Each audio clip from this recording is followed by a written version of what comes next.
Is Cuban healthcare really that good? When we think about healthcare in Cuba, many people picture a system that is often praised as a model of success under communist governance. But is it really as good as it seems? Let's break it down. Cuba's healthcare system was established after the Cuban Revolution in 1959. The goal was to provide universal healthcare for all citizens. This reflects the communist belief in equality and social welfare. The system is designed to be free and accessible, which sounds great in theory. One of the key focuses of Cuban healthcare is preventive care and community health. Programs like the Rural Medical Service were introduced to improve healthcare access in remote areas. Thanks to these efforts, Cuba has achieved impressive health indicators.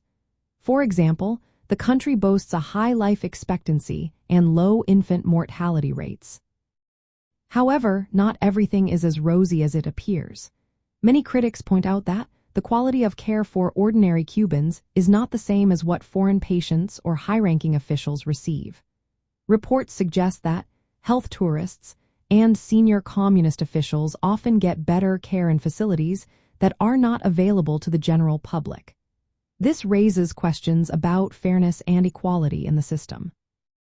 From a communist viewpoint, universal health care aligns with the principles of social equality. Yet, the reality shows disparities in access and quality that contradict these ideals. Economic challenges, especially after the collapse of the Soviet Union, have led Cuba to seek revenue through medical tourism. This has made the differences in healthcare access even more pronounced.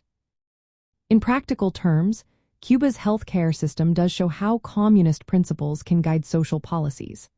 However, it also highlights the difficulties of making these principles work in real life, especially when economic constraints come into play. While the system has succeeded in providing universal access to healthcare, the differences in care quality raise concerns about its overall effectiveness and fairness. So, is Cuban healthcare really that good? It has its strengths, but the disparities and challenges cannot be ignored. Understanding these complexities is essential to grasp the true nature of healthcare in Cuba.